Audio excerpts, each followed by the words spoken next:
Amados irmãos, eu desejo cumprimentar a todos com a paz do Senhor Jesus. É com muita alegria que nós estamos aqui mais uma vez para darmos prosseguimento aos nossos estudos preciosos nesta feita em escatologia bíblica.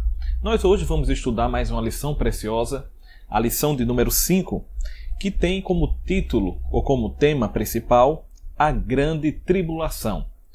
Nós, até o dado momento, temos estudado vários temas importantes dentro da escatologia bíblica e hoje não é diferente, mas com um toque peculiar de que a grande tribulação ou o dia da ira do Senhor é um tema de grande destaque na Bíblia Sagrada. Nós vamos ver aqui que é um tema de destaque que aparece tanto no Antigo como no Novo Testamento. A lição de hoje, ela tem a semelhança das demais alguns objetivos que nós vamos tentar alcançar aqui. Em primeiro lugar, eu quero apresentar os tópicos da nossa lição. O primeiro tópico da lição é o conceito de grande tribulação. Quando se fala de tribulação, obviamente que todos nós estamos familiarizados com o fato de que tribulações são algo que nós passamos na nossa vida, dificuldades que nós enfrentamos. Mas nós vamos ver hoje que o sentido bíblico, profético, escatológico traz a questão do tema da tribulação em um outro sentido, que não é essa tribulação, essa aflição, esse sofrimento ou perseguição que nós estamos fadados a passar enquanto aqui na Terra nós estivermos, mas é um conceito bíblico que aponta para um período tenebroso que acontecerá aqui na Terra, aonde aqueles que estiverem aqui passarão e enfrentarão justamente a ira de Deus que cairá sobre a humanidade. Então nós vamos ver que quando se fala de grande tribulação ou até mesmo tribulação, no contexto profético escatológico, nós estamos não nos querendo referir a simples tribulações que venhamos a passar, mas a tribulação no sentido bíblico escatológico. Então o primeiro ponto da nossa lição é o conceito de grande tribulação. O professor ele deve, então, biblicamente apontar qual é o conceito de grande tribulação. O segundo ponto da lição é apresentar justamente a manifestação do anticristo, como a Bíblia descreve a manifestação do anticristo. Obviamente que, para apresentar este segundo ponto da lição, nós devemos, então, nos deparar com o fato de tentar, pelo menos, responder a pergunta inquietante sobre a identidade desse que será o anticristo. Por isso, que este segundo ponto da lição vem nos trazendo aqui, pelo menos 4 características que apontam a identidade desse anticristo. Aqui eu quero adiantar logo de início que, biblicamente, não é certo, não temos informação de quem exatamente será o anticristo. Mas temos, então, apesar disso, algumas características que apontam a natureza deste homem que surgirá neste período de grande tribulação sobre a terra.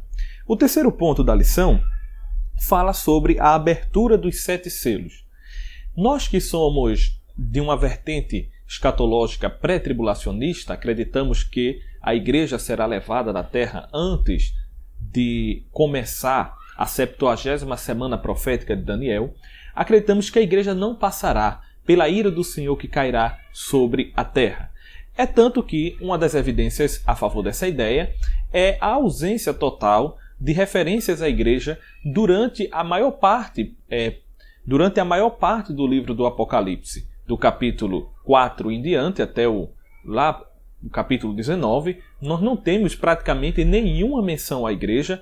Pelo contrário, nós temos menção da ira de Deus caindo sobre a terra, aqueles que estiverem na terra, não sobre a igreja do Senhor Jesus Cristo. Então nós sabemos que a igreja não passará pela grande tribulação.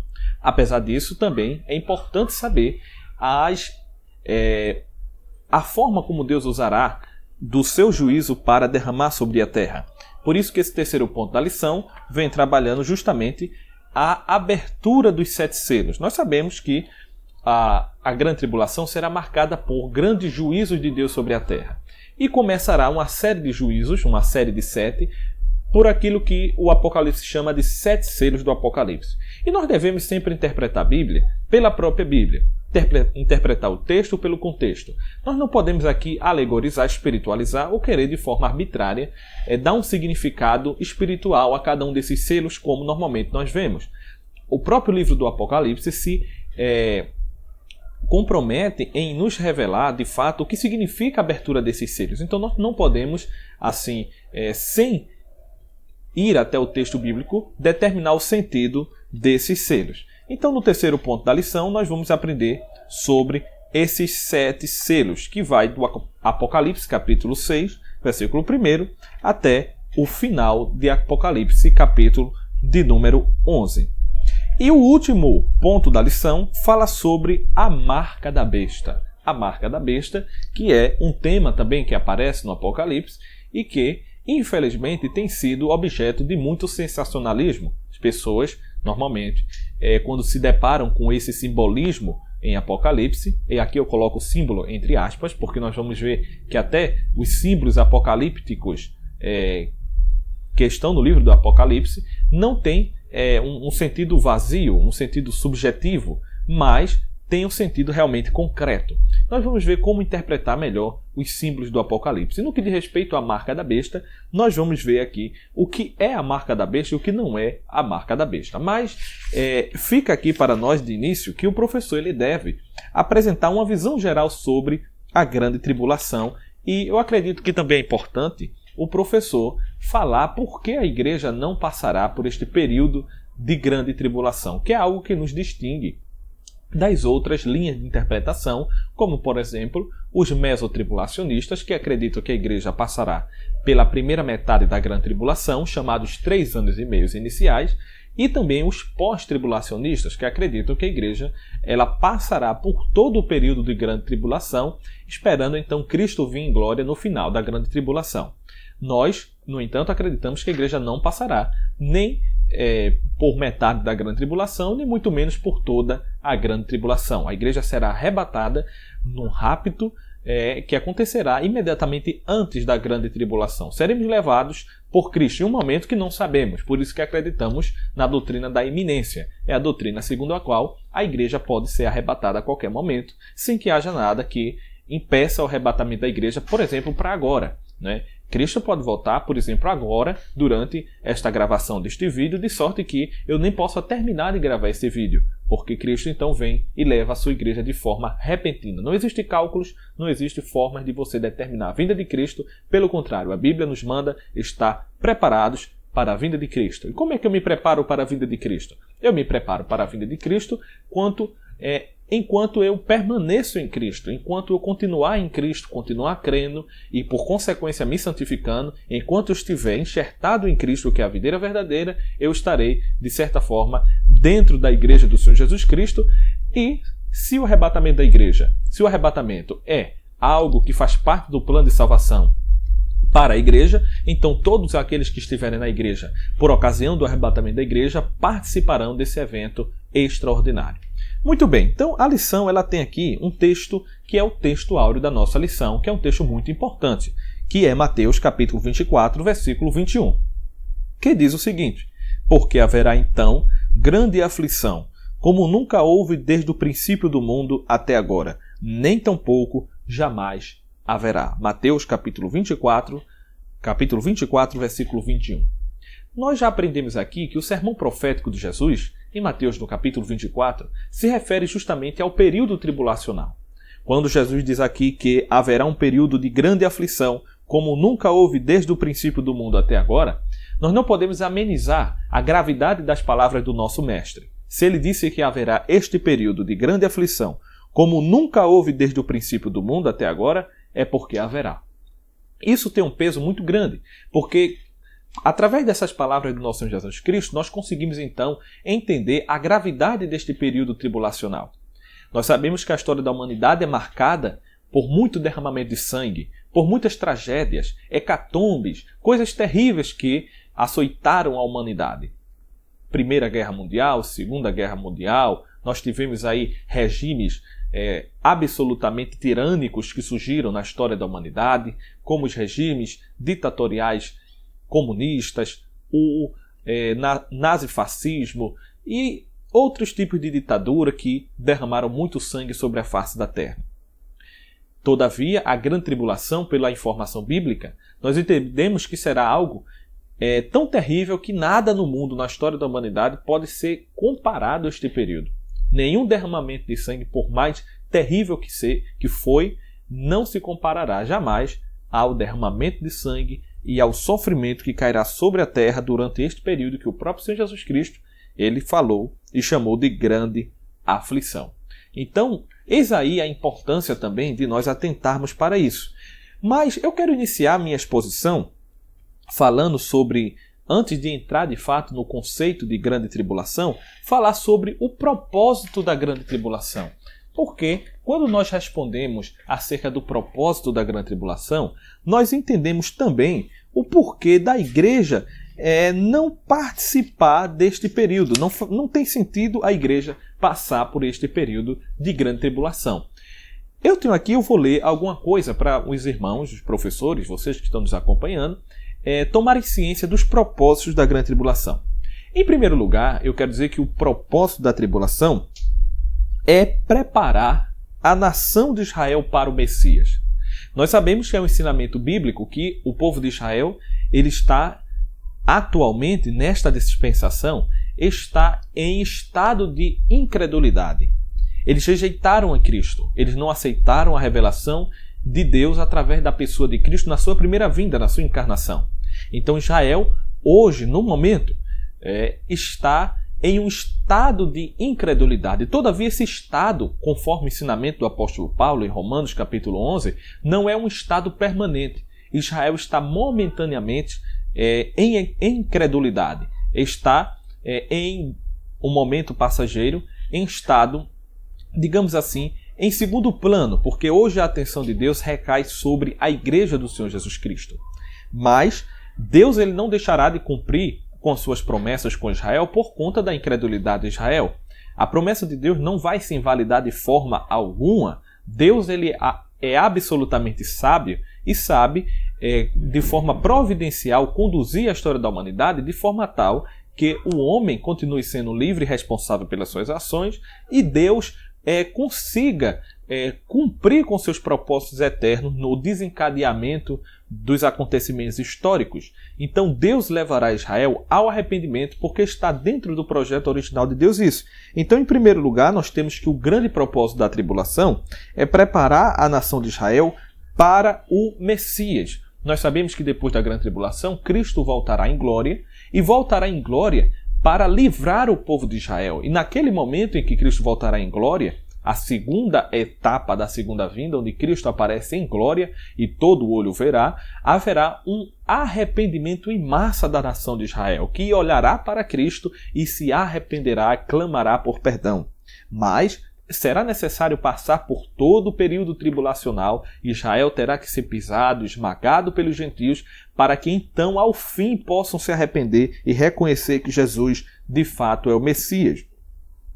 A profecia de Jeremias, capítulo 30, versículo 7, esclarece que essa hora que está por vir refere-se particularmente a Israel, pois ela é a hora da angústia de Jacó. Este capítulo e este versículo de Jeremias, capítulo 30, versículo 7, é um capítulo, digamos assim, um texto emblemático, porque está muito claro ali que será uma hora da angústia de Jacó. Ele não fala aqui da angústia da igreja, é a angústia de Jacó. Jacó aqui é uma palavra que representa toda a nação de Israel. A grande tribulação é o momento de angústia para Jacó. Não é um momento de angústia para a igreja, é um momento de angústia para Jacó. Será uma angústia para Israel, mas não será uma angústia, simplesmente um sofrimento infligido sobre Israel, simplesmente porque Deus de repente se agrade em infligir Israel. Nada disso. Deus ele tem um propósito. O propósito, como eu disse, é levar Israel ao arrependimento. E existem muitos outros textos que falam acerca disso. O propósito de Deus para Israel na tribulação é promover a reversão a conversão de uma multidão de judeus que entrarão nas bênçãos do reino e experimentarão o cumprimento de todas as alianças de Israel. As boas novas de que o rei está prestes a retornar serão pregadas, conforme diz em Mateus, capítulo de número 14, capítulo 24 e o versículo 14, onde nos fala que este evangelho do reino ele será pregado em todo o mundo, em testemunho a todos os povos, para que então possa vir o fim. Para que Israel possa voltar-se para o seu libertador. Assim como João Batista pregou tal mensagem de arrependimento, a fim de preparar Israel para a primeira vinda de Jesus, também esta pregação será feita durante a grande tribulação. Haverá pregação e também salvação durante a grande tribulação. Nós temos que admitir que haverá. Mas também vale aqui também algumas observações, porque a salvação que acontecerá durante o período de grande tribulação não será nos moldes da salvação como nós temos hoje, no período da era da igreja, onde o Espírito Santo reina dentro da igreja, dentro de nós, de forma muito diretiva, atuando de forma muito ativa. Já na grande tribulação, vamos ver que a atuação do Espírito Santo será afastada de forma muito drástica, apesar de haver salvação, mas nós vamos ver aqui que a doutrina bíblica, inclusive o apóstolo Paulo fala, de que haverá um afastamento e durante o período de grande tribulação, o Espírito Santo, apesar de ainda atuar, não atuará como atua hoje na igreja, até porque hoje na igreja o Espírito Santo atua vivendo dentro de nós, vivendo dentro daqueles que se converteram e abraçaram a notícia da salvação, a boa nova. O segundo propósito da tribulação está aqui, derramar juízo sobre homens e nações que são incrédulas e descrentes. Apocalipse capítulo 3 e o versículo 10 nos diz o seguinte: Eu te guardarei da hora da provação que há de vir sobre o mundo inteiro, para experimentar os que habitam na terra.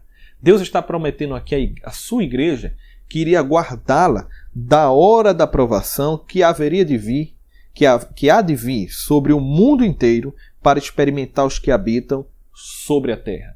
Este período de tribulação também aqui, baseado nesse texto, fica muito claro que não será uma tribulação localizada, não será uma tribulação localizada apenas na Palestina, no Oriente, não.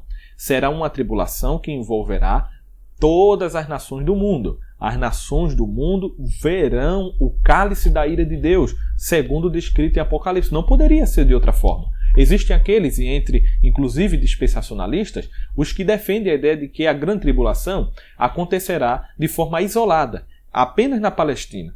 Só que este versículo de Apocalipse 13:10, se nós levarmos ele de forma literal, nós temos aqui uma informação clara de que a hora da provação que há de vir, ela virá sobre o mundo inteiro, para experimentar os que habitam sobre a terra. Então ninguém escapará da grande tribulação, da ira de Deus, a não ser aqueles que subirem com a igreja do nosso Senhor e Salvador Jesus Cristo. Então este é o segundo grande propósito da grande tribulação, que é derramar a ira de Deus sobre aqueles que habitam sobre a terra. Então são praticamente dois propósitos centrais com a grande tribulação. Então voltamos para a lição fala aqui no primeiro ponto sobre o conceito de grande tribulação. Reparem então no texto da lição que diz o seguinte: de acordo com as Escrituras, o período denominado de grande tribulação corresponde à 70ª semana de Daniel. Essa é uma profecia muito importante para nós entendermos justamente a natureza da grande tribulação. Mas nós não vamos falar nela agora. Vamos aqui pular e depois vamos voltar a esse texto. Este período de grande tribulação corresponde à 70ª semana de Daniel e está dividido em duas fases de 3 anos e meio cada, ou seja, totalizando um período de 7 anos. A primeira parte marca o estabelecimento do reino do anticristo por intermédio de uma manifestação carismática do falso profeta. Haverá de fato aqui durante a grande tribulação uma tríade satânica. Não é uma trindade satânica, mas na verdade é uma tríade satânica, e que será constituída pelo próprio Satanás, que atuará pelo poder, pela instrumentalidade de 2 personagens principais. O primeiro personagem, que é o próprio Anticristo. Ele atuará aqui na Terra de forma muito clara e ativa. O próprio nome dele revela um pouco de sua natureza. Ele é totalmente anti-Deus, anticristo. Ele se levanta contra tudo aquilo que é santo, que é sagrado. Ele se levanta contra a revelação bíblica, ele se levanta contra Cristo. Ele odeia a Cristo, por isso que ele é o anticristo. Ele odeia o povo de Deus. O segundo personagem será o falso profeta, que será também um homem que terá um poder persuasivo tremendo. Diz a Bíblia que ele levará e conduzirá as nações a adorarem e se prostrarem perante o anticristo. Ele terá um poder de convencimento tão grande que levará inclusive até alguns judeus a adorarem o anticristo. E isso chama a atenção dos estudiosos da profecia bíblica, porque o povo judeu é um povo que, apesar de historicamente ter caído diversas vezes no pecado da idolatria, mas é um povo que tem muito claramente a ideia de que somente se deve adorar a Deus. Isso porque é o primeiro grande mandamento do Decálogo. Adorarás ao Senhor, unicamente ao Senhor teu Deus. Só a Ele prestarás culto. Não farás para ti imagem de escultura. Mas, apesar disto, o anticristo será adorado pelos judeus, isto através do convencimento, da influência do falso profeta. Este, é claro, receberá do dragão, que é Satanás, poderes extraordinários para levar as multidões a adorarem ao anticristo. Ele fará sinais, fará prodígios, maravilhas. Isso está em Apocalipse capítulo 13. Eu recomendo você que é professor ler todo o capítulo 13 do livro do Apocalipse. Mostra muito claramente isso. Ele terá poder de sinais e maravilhas. Não é diferente de hoje, que existem pessoas que de forma cega adoram praticamente e seguem outros homens aqui na Terra porque têm ou dizem que têm um ministério marcado por milagres e maravilhas. Nós vemos que no Brasil existem muitos que se apresentam inclusive como detentores de dons extraordinários e intitulado ou auto-intitulados apóstolos e que fazem muitos milagres, maravilhas e multidões vão após eles. Esses, na verdade, apesar de empregar uma doutrina heterodoxa, uma doutrina que não condiz com a Escritura Sagrada, e dizem isso claramente, que não estão preocupados com aquilo que a Bíblia ensina de fato, porque estão pregando um evangelho de evidências, um evangelho de sinais e de prodígio, mas que não tem compromisso com essa doutrina. Mesmo assim, as multidões seguem essas pessoas, sabendo que elas não são homens sérios e seguidores de Cristo e da Bíblia. E por que isso? Porque tem necessidade. As pessoas são necessitadas. As pessoas têm suas doenças, as pessoas têm as suas angústias, as pessoas têm os seus sonhos que não conseguiram alcançar e veem no ministério desses homens a oportunidade de alcançar a cura, a oportunidade de conseguir a prosperidade financeira. Então, olham isso e veem, bem, é muito fácil conseguir ter essa vida que eu sonho. Então eu vou procurar isso. É o evangelho da prosperidade, é o evangelho da confissão positiva. E este evangelho, esse mesmo evangelho da prosperidade, da confissão positiva, será repaginado e receberá, assim, um impulso muito mais forte durante a grande tribulação. Então isso que nós vemos hoje nas televisões, nesses canais, o evangelho da prosperidade, é o mesmo evangelho que será pregado aqui durante a grande tribulação, todavia mudado alguns aspectos, mas será o mesmo espírito, que é o espírito anticristo, o espírito anti-revelação bíblica da palavra de Deus. Então, é isso que a nossa lição nos revela aqui. Na segunda fase, o anticristo revelar-se-á como a personificação do mal e dos poderes demoníacos da terra, canalizando boa parte de sua fúria contra Israel, que nesse período será perseguido e quase destruído pelo homem do pecado. Aqui eu tenho algumas observações ainda a fazer sobre a natureza da grande tribulação. Em primeiro lugar, não existe maneira melhor de entender o conceito bíblico da tribulação do que deixar a própria Escritura falar desse período. Nós temos na Bíblia muitos textos que falam sobre este período de grande tribulação, sobretudo no Antigo Testamento, por incrível que pareça. Aqui eu não vou ler todos os textos, mas eu vou citar para você que é professor, tomar nota. Anote aí alguns versículos. Em primeiro lugar, Deuteronômio capítulo 4, versículo 30 e 31. Isaías capítulo 2, versículo 19. Temos também Isaías capítulo 24, versículo 1, 3 e 6. Temos também Isaías 24, versículo 19 ao versículo 21. temos Isaías 26 e o versículo 20 e 21. Temos Jeremias, livro do profeta Jeremias, capítulo 30, versículo 7. E esse versículo de Jeremias é tão importante que eu faço questão de ler.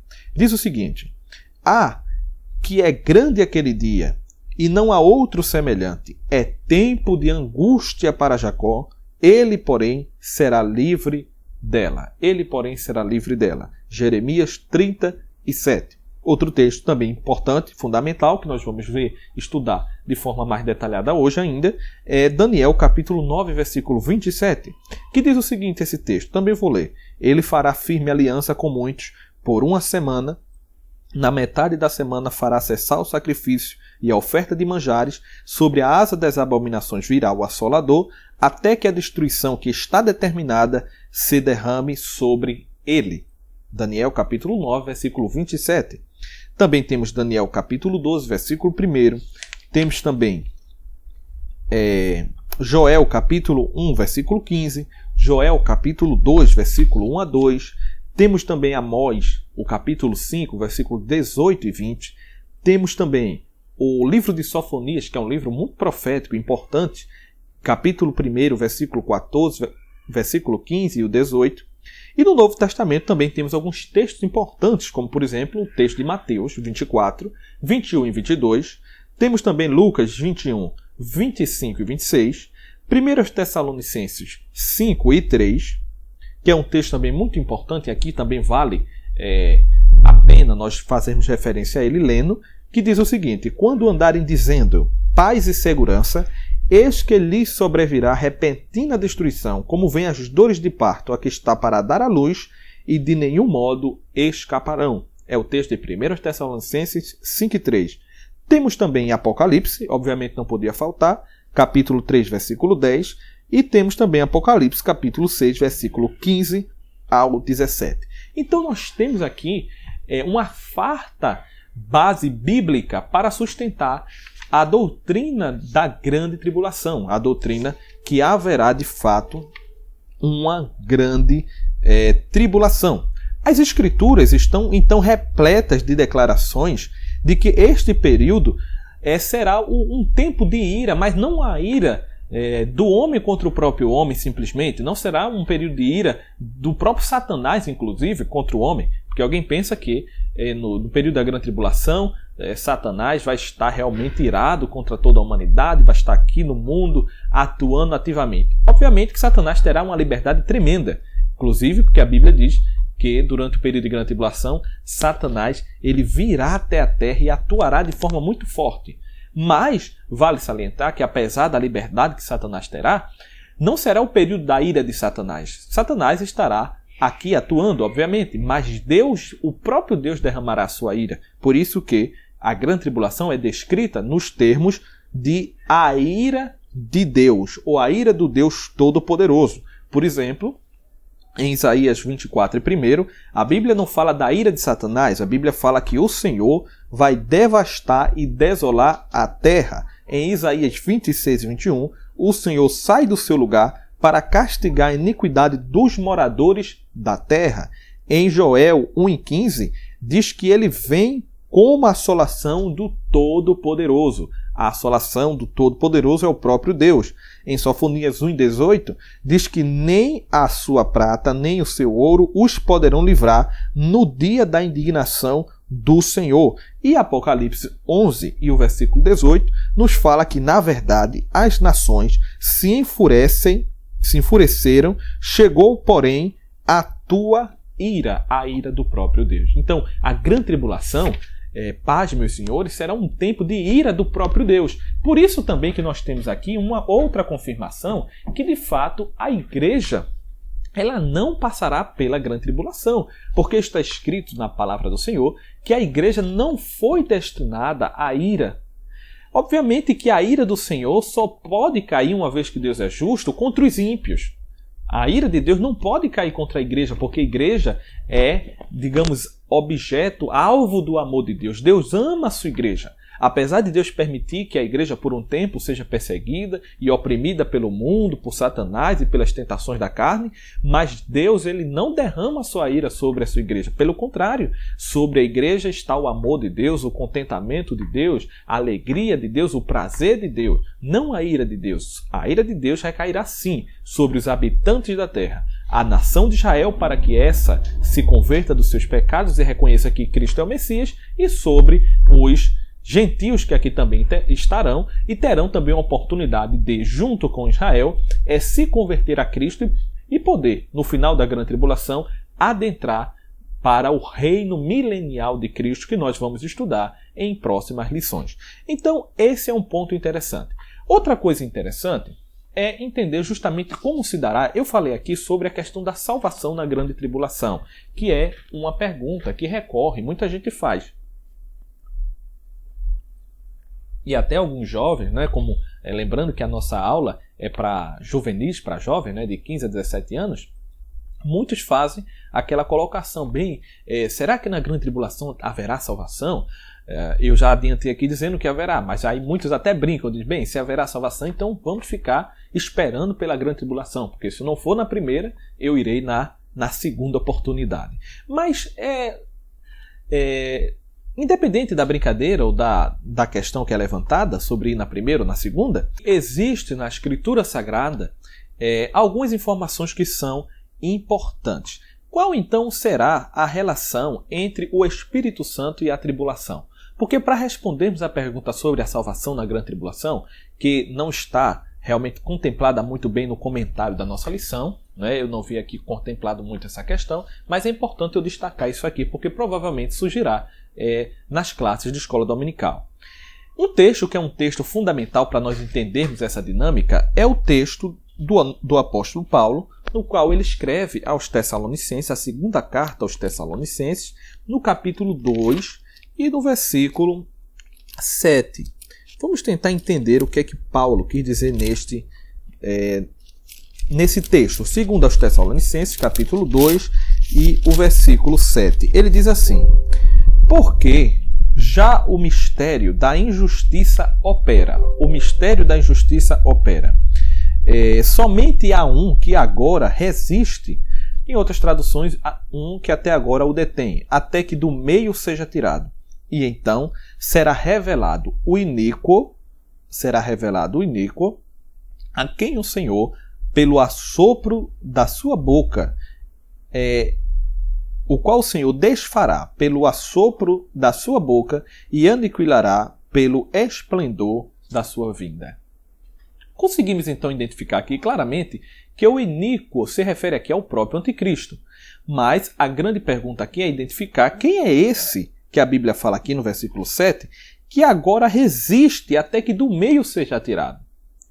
O texto, é claro, está nos ensinando o seguinte: para que o iníquo possa ser revelado, para que ele possa aparecer no cenário da história, é necessário que aquele que resiste à manifestação do iníquo, que é o anticristo, que será destruído por Cristo com o aparecimento de sua vinda, como nós já falamos aqui em outras ocasiões, outras vezes, é necessário que esse que o resista seja tirado do meio. Mas quem é esse que resiste? E aqui nós devemos atentar para o seguinte: o dia do Senhor não virá até que o iníquo, o anticristo, que é o iníquo, ele seja revelado. Sua manifestação era impedida pela obra de detenção daquele cujo ministério permanecia. No caso, permanece.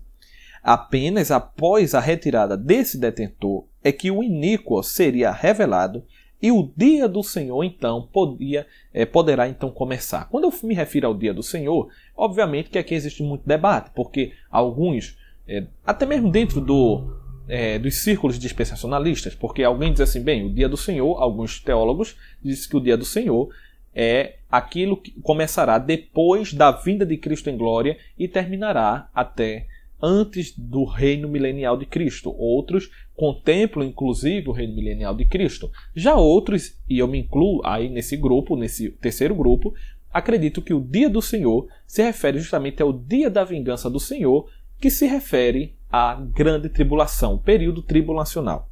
Então, o que nós queremos dizer é que apenas após a retirada do detentor é que o iníquo será revelado e o dia do Senhor, então, poderá se dar ou começar. Razões, então, para apoiarmos que o detentor é o próprio Espírito Santo. O texto não deixa claro que é o Espírito Santo, mas nós temos aqui algumas evidências que seja o Espírito Santo. Em primeiro lugar, o iníquo é uma pessoa. Nós sabemos que o anticristo não será um anjo, o anticristo não será um demônio, o anticristo não será, de forma alguma, um ser celestial. O anticristo será, de fato, um homem. A sua identidade nós não sabemos, a Bíblia não revela, mas ele será um homem que estará atuando sob a influência de Satanás, do mal. Ele atuará sob a influência do mal. Então, nós sabemos que o iníquo é uma pessoa e suas operações abrangem, apesar de ser um homem, o reino espiritual aqui na Terra. O detentor, da mesma forma, deve ser uma pessoa, mas com um diferencial. Ele é uma pessoa que é uma pessoa espiritual, para deter o anticristo, que é uma pessoa, até a hora de sua, então, revelação. A ideia de que existe um que agora o detém revela esse caráter, digamos assim, pessoal. Aquele que detém não é simplesmente algo que se refere a um grupo de pessoas ou uma coisa subjetiva, uma energia, mas se refere de fato a um poder pessoal, aquele que realmente, conscientemente e de forma intencional está fazendo uma obra que é a obra de detenção. Em segundo lugar, para alcançar tudo o que deve ser realizado, o detentor deve ser membro da Trindade. É importante dizer isso, porque se a obra de detenção ela de fato é eficaz, então esse ser, que nós já sabemos que é uma pessoa que está fazendo esta obra de detenção, ele deve ser de fato um ser divino, uma pessoa divina, para que a sua obra possa ser de fato eficaz. Deve ser mais forte do que o próprio iníquo e mais forte do que Satanás, que dá força ao iníquo, que energiza, que dá força, que dá inspiração ao anticristo. Em terceiro lugar, a era da igreja, ou como alguns chamam, a dispensação do Espírito, é marcada pela presença residente do Espírito nos filhos de Deus. Em quarto lugar, o trabalho do Espírito desde seu advento inclui a própria detenção do mal. Isso já está previsto, por exemplo, em 1 João, capítulo 4, e o versículo 4, que diz que ele se manifesta, o Espírito de Deus se manifesta para desfazer as obras de Satanás. Então, o único que tem poder para desfazer as obras de Satanás, tem poder sobre Satanás, é o próprio Deus. Sabemos que o Espírito Santo é Deus, porque ele é uma das pessoas da Santíssima Trindade. Então, ele tem poder contra Satanás. Então, o Satanás não se manifesta com o anticristo porque, de fato, alguém o detém. E esse alguém que o detém deve ser mais forte que ele. E nós só temos aqui, por exclusão, o próprio Deus ou o Espírito Santo de Deus, que é também Deus, uma das pessoas da Trindade. A primeira observação é que a igreja ela é usada por Deus para impedir a manifestação total do iníquo no presente século. Porque alguém diz assim, dentro das interpretações, os teólogos eles ficam entre duas alternativas. Uns dizem que o detentor é o Espírito, outros dizem que o detentor é a própria igreja.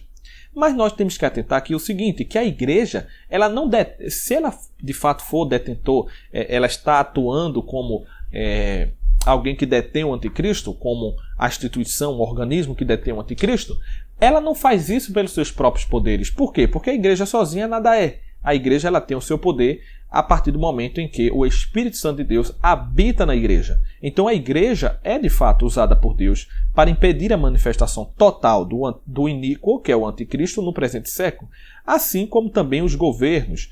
Deus também usa os governos, mas o que o detém efetivamente não é o crente ou crentes, mas aquele que dá poder à igreja, o próprio Espírito Santo que vive dentro de nós. Em segundo lugar, a retirada do Espírito antes do dia do Senhor, ou da grande tribulação, não significa, aqui vale o destaque, que ele não estará mais operando. O Espírito operará, mas apenas não será como antes, ou seja, o Espírito Santo atuará no mundo durante a grande tribulação, mas não atuará no mundo de forma a residir nas pessoas que se converterem a Cristo, como é hoje na dispensação do Espírito Santo na era da igreja.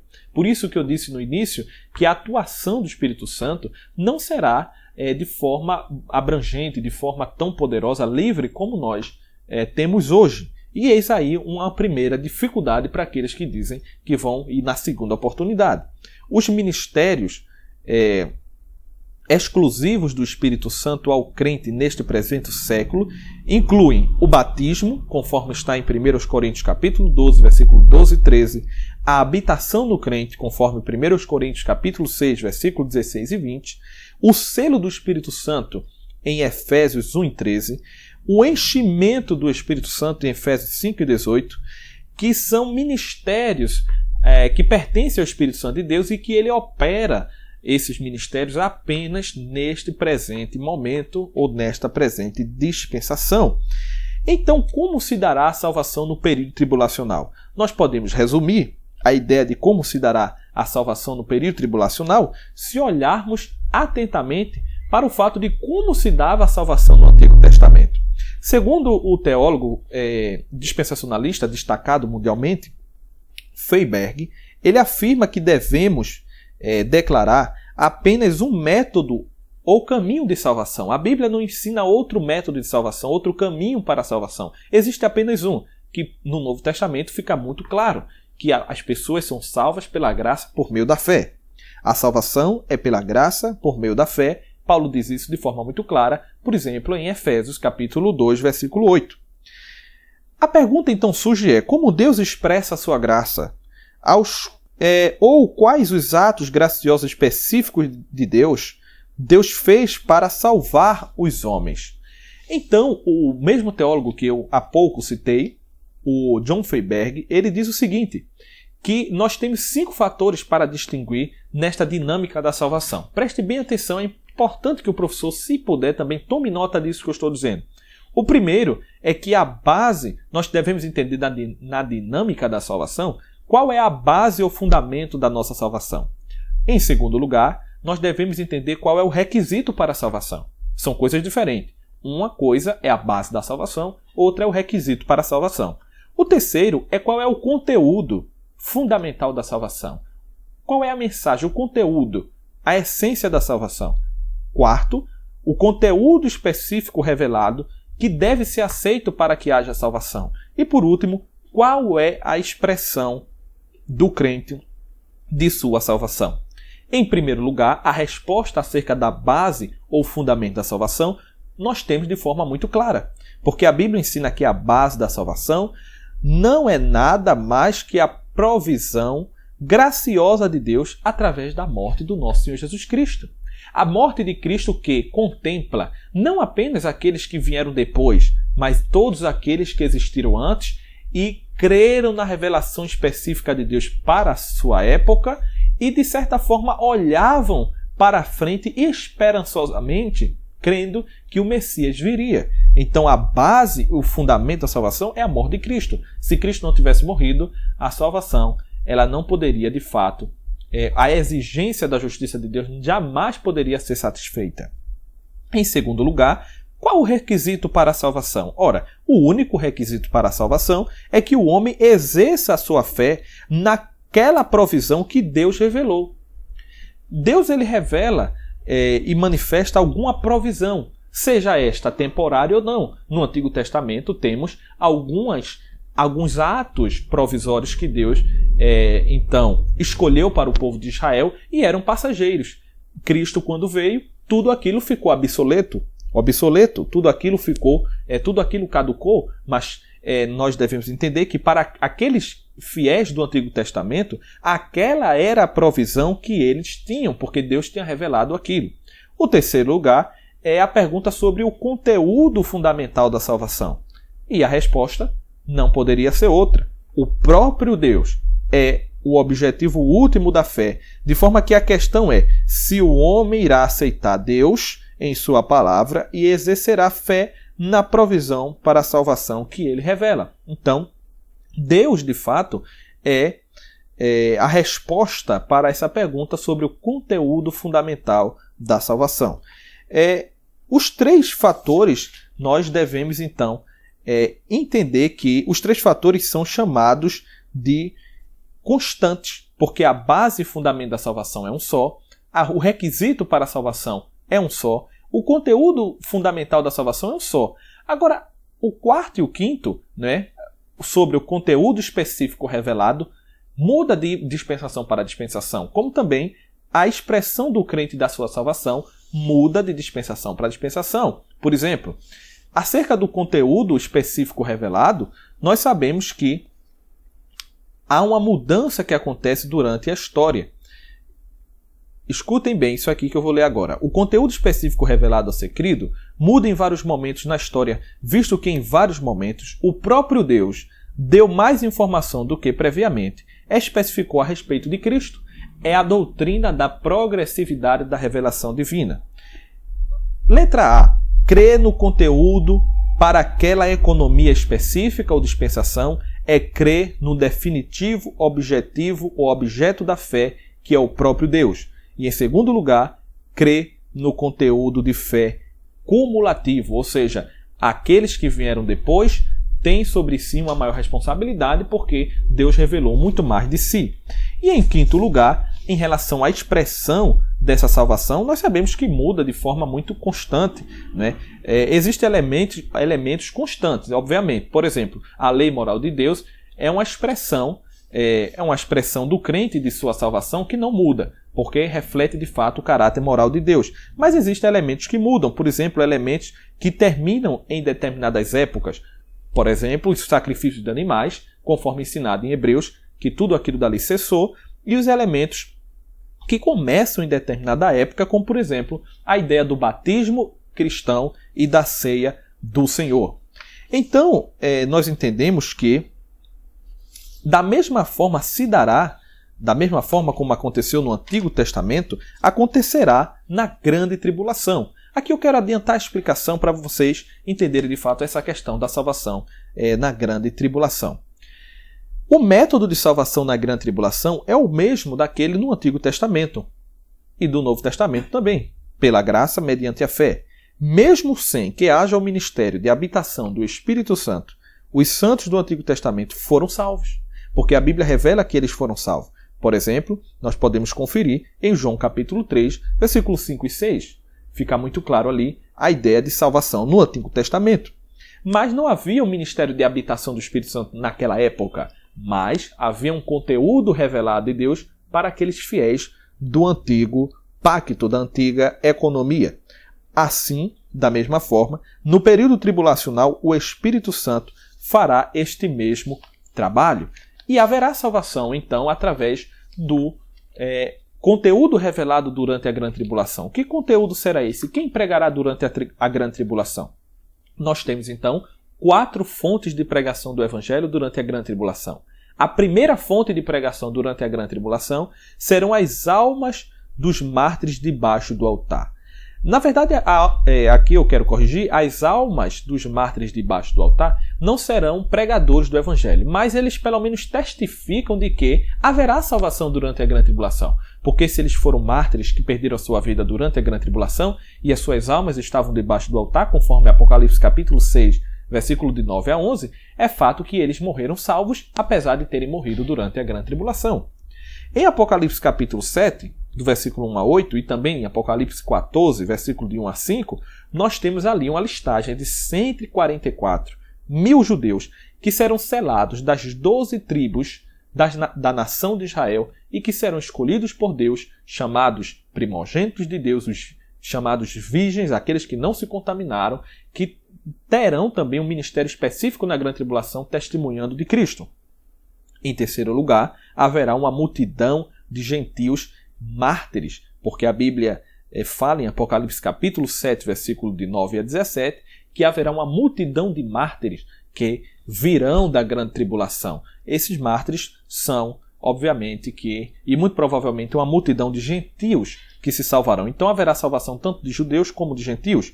E conforme também o próprio nosso Senhor Jesus Cristo falou, em quarto lugar, em Mateus 25, de 31 a 46, as nações chamadas ovelhas, que passarão pelos julgamentos das nações, elas também serão salvas. Isso no final da grande tribulação, para aqueles que permanecerem vivos até o final do 7º ano da tribulação e passar pelo julgamento das nações, então entrará no reino milenial de Cristo para usufruir de todas as bênçãos do Cordeiro. Então nós aprendemos aqui então que a grande tribulação tem justamente esta característica importante. A manifestação então do anticristo. Vamos então para este segundo ponto da lição, caminhando já para o fim. Quem será o anticristo? A nossa lição ela nos informa o seguinte: será um homem de carne e osso, um líder político poderoso, personificando o próprio Satanás. Em segundo lugar, o anticristo exercerá domínio sobre os povos. É um homem de muita influência. Em terceiro lugar, o nome anticristo mostra qual é a natureza dele, aquele que se opõe a Cristo. Em quarto lugar, o anticristo será ajudado pelo falso profeta, que também é chamado de besta, que será um grande líder religioso e receberá a sua força dominadora do próprio dragão, que é Satanás, o próprio dragão que é Satanás. Este terceiro ponto da lição, explicando aqui de forma rápida, fala da abertura dos 7 selos, obviamente que será a ira de Deus que cairá sobre a terra durante o período de grande tribulação. Nós lemos isso daqui na nossa Bíblia, nós entendemos que fala de, por exemplo, de uma falsa paz, por exemplo, tipificada na figura do cavalo branco, fala de guerras mundiais, guerras globais, de morte, escassez, mártires, sangue derramado, pestes, pestilência, pestes de todas as naturezas que acontecerão aqui nessa terra. Tudo isso acontecerá durante o período de grande tribulação. A igreja, obviamente, não estará mais aqui. O último ponto da lição fala sobre a marca da besta. Aqui eu vou ler o comentário da lição, eu acho que ele é suficiente, que ele diz o seguinte: segundo a interpretação bíblica, no período da grande tribulação, aqueles que desejarem comprar alguma coisa só poderão fazê-lo mediante a marca, que é a marca da besta. A besta tem um sinal, nome e número 666, segundo Apocalipse 13 e 17. Contudo, a Bíblia só revela o seu número simbólico. Aqui é bom notar, porque a Bíblia em momento algum fala de chip, fala de... pode ser que até seja, mas a Bíblia não fala disso, até porque a ideia aqui é que será uma marca, não é compatível com a ideia de chip, pelo menos parece que não é. Trata-se de uma identificação para os moradores da terra no período da grande tribulação. As pessoas que tiverem com esta marca, com esta marca que a Bíblia fala 666, a marca da besta, nós não sabemos determinar exatamente o que significa esse número, a marca da besta, mas elas terão esta marca como sinal de que estão possuídas, que elas são de fato pertencem, que elas são propriedades do anticristo e de Satanás.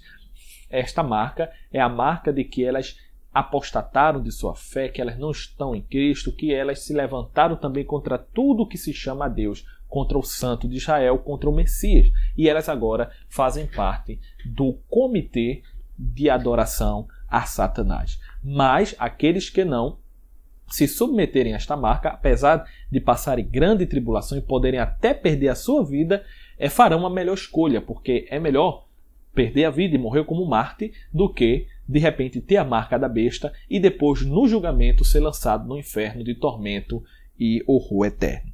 Para finalizar, meus queridos irmãos, poderíamos falar muito mais sobre a grande tribulação, mas nós queremos então responder sobre aquela questão do período da grande tribulação. Porque muitos advogam que nós não temos base bíblica para identificar a grande tribulação como sendo um período de 7 anos durante a face da Terra, período literal. Nós precisaríamos, obviamente, que uma aula específica só para trabalhar a profecia de Daniel, capítulo de número 9. Nós precisaríamos de uma aula específica para isso. Mas eu quero aqui, pelo menos, apontar alguns elementos deste capítulo. Em primeiro lugar, toda a profecia deste capítulo de Daniel, toda esta profecia, se relaciona, em primeiro lugar, ao povo e à cidade de Daniel, isto é, a nação de Israel e a cidade de Jerusalém, conforme o versículo 24. Em segundo lugar, são mencionados dois príncipes diferentes, que não devem ser confundidos. O primeiro é o Messias e o segundo é o príncipe que há de vir, que é o próprio Anticristo. Em terceiro lugar, todo o período em questão é especificado exatamente como 70 semanas. Só que aí não são 70 semanas de dias. Nós vamos ver aqui que, pelo contexto, a ideia é 70 semanas de anos. E essas 70 semanas são divididas em 3 períodos menores. Primeiro, um período de 7 semanas. Depois disso, um período de 72 semanas. E, finalmente, um período de 1 semana. O começo, em quarto lugar, o começo de todo o período das 70 semanas é claramente fixado desde a saída, conforme o versículo 25, a saída da ordem para restaurar e para edificar Jerusalém. O final das 7 semanas e 62 semanas, que são as 69 semanas, será marcado pelo surgimento do Messias como o príncipe de Israel, conforme o versículo 25. E mais tarde, depois das 62 semanas que seguem as primeiras 7 semanas, isto é, depois das 69 semanas iniciais, o Messias, o príncipe, será morto e Jerusalém será destruída novamente pelo povo do outro príncipe, que é o Anticristo, que ainda há de vir. Em sétimo lugar, depois desses dois importantes acontecimentos, chegamos à última ou 70ª semana, cujo início será marcado pelo estabelecimento de uma firme aliança ou tratado entre o príncipe que há de vir e a nação judia por um período de 1 semana. Se as 69 semanas elas não são 60, se elas são semanas de anos, obviamente que a última semana necessariamente também tem que ser. Porque não faz sentido você dizer que são 69 semanas normais, naturais de dias, e a última semana não é. Então, se as 69 semanas são de anos, e nós temos muitas evidências para acreditar sim, a própria profecia dá essa ideia de que é um período longo, não é um período simplesmente de dias, semanas de dias. Então, a última semana também é de ano. E se nós repararmos na profecia, vemos que o que a profecia descreve nunca se cumpriu. Né? Vamos ler aqui, para nós concluirmos então, Apocalipse capítulo 7, capítulo 9 e o versículo de número 26, que diz o seguinte: E depois das 62 semanas será tirado o Messias, e não será mais. E o povo do príncipe que há de vir destruirá a cidade e o santuário, e o seu fim será como uma inundação.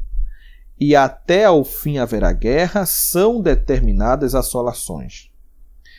E ele firmará um concerto com muitos por 1 semana, e na metade da semana fará cessar o sacrifício e a oferta de manjares. E sobre a asa das abominações virá o assolador, e isso até a consumação. Ora, este firme concerto, com muitos por 1 semana, nunca houve.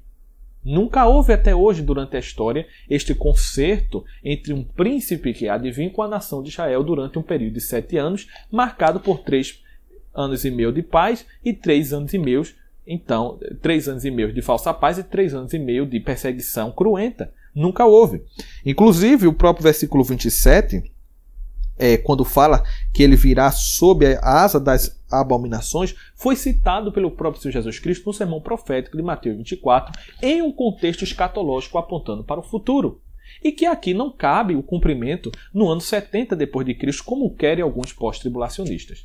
Então, fica para nós aqui mais uma evidência bíblica de que o período tribulacional acontecerá na Terra e terá 7 anos, com 3 primeiros anos e meio de falsa paz e 3 últimos anos e meio de guerra declarada. Queridos irmãos, nós poderíamos ainda falar muitas outras coisas, porque este tema é um tema muito grande, mas nós queremos agradecer a Deus por estes momentos que nós passamos aqui meditando na Santa Palavra do Senhor, e nós queremos pedir que o Espírito de Deus possa continuar ajudando você que é professor, dando-lhe sabedoria, e que você possa também fazer outras leituras. Eu quero aqui mais uma vez reforçar, né, que esse tema de hoje é um tema muito complexo, a leitura do nosso manual, que é esse aqui. Nós estamos adotando a leitura deste livro aqui, um livro que tem muitos estudos de forma simples, uma linguagem acessível, sobre quase todos os temas da escatologia bíblica e sobre a tribulação. Tem estudos aqui à vontade. Estudos sobre a semana, a profecia de Daniel, sobre os 7 selos, que fala do juízo de Deus durante a grande tribulação. Fala sobre isso, não fala sobre outra coisa. O juízo de Deus sobre a grande tribulação. Fala também das trombetas, dos cálices da ira de Deus, sobre a questão da marca da besta. Ele traz algumas interpretações que disputam entre si. E nós também podemos indicar este outro livro também, que é um livro também muito maravilhoso, que é o Manual de Escatologia, que é usado de forma abrangente em todos os seminários que estudam escatologia bíblica, e nós recomendamos para você que é professor adquirir isso e também ler a Bíblia Sagrada, que é o nosso grande livro texto, a nossa única regra de fé e prática. Que Deus em Cristo abençoe a todos. Esta é a nossa oração de hoje para todo sempre. Continue nos acompanhando, divulgando, participando e compartilhando com outras pessoas esses estudos, porque nós acreditamos de forma muito modesta que esse estudo pode servir para a edificação espiritual, não só dos professores, mas de todos aqueles que, porventura, venham a necessitar de um esclarecimento sobre profecias bíblicas. Que Deus nos abençoe, em nome de Jesus. Amém.